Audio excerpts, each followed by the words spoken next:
Shalom para wanitanya Allah. Mungkin hari-hari yang terakhir ini kita sering banget berada di rumah ya. Bagaimana atmosfer rumah, itu kekuatan terbesarnya ada pada kita para istri. Anda tahu, Amsal 31 berkata, ketika kita menjadi istri, ada 3 hal yang perlu kita lakukan supaya atmosfer rumah kita menjadi atmosfer surga, bukan atmosfer neraka. Anda tahu maksud saya kan? Yang pertama yang harus kita lakukan sebagai wanita adalah hati suaminya percaya kepadanya. Kita harus jadi wanita yang bisa dipercaya. Banyak wanita yang kadang-kadang menyimpan sesuatu, karena memang wanita itu identik dengan menyimpan perasaan. Tapi kita tidak boleh menjadi wanita yang munafik. Kita harus jujur, setia, dan tulus kepada suami kita dan kepada orang-orang yang ada di sekitar kita. Ketika kita menjadi istri yang setia, jujur, dan tulus, maka percayalah, segala sesuatu yang terjadi dalam rumah tangga kita pasti akan diberkati. Yang kedua, untuk menjadi istri yang bijaksana, Amsal 31 mencatat suaminya dipenuhi dengan keuntungan dan keberuntungan.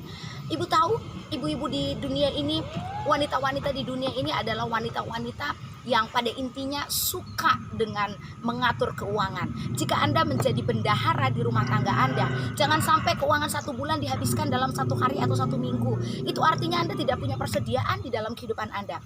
Di pelayanan kami, di gereja kami mengajarkan 1, 2, 4, 2, 1.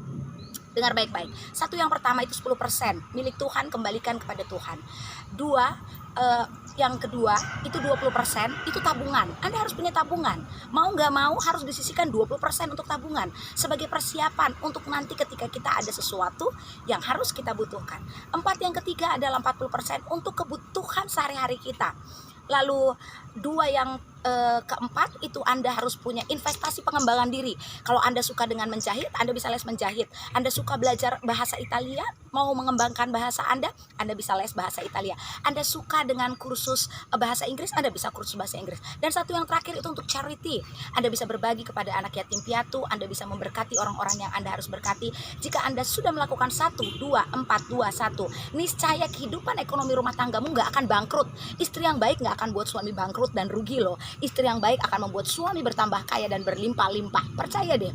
Yang ketiga, sebagai istri yang baik, Anda harus mengikat pinggang Anda dan menguatkan lengan Anda. Apa maksudnya? Anda harus jadi istri yang cekatan, ligat bahasa saya. Dan 1 lagi, Anda harus bersemangat. Kalau pembantu saat ini nggak ada di rumah, ambil alih tugas pembantu, tidak komplain, tapi bersuka cita dengan senyum melakukan tugasnya.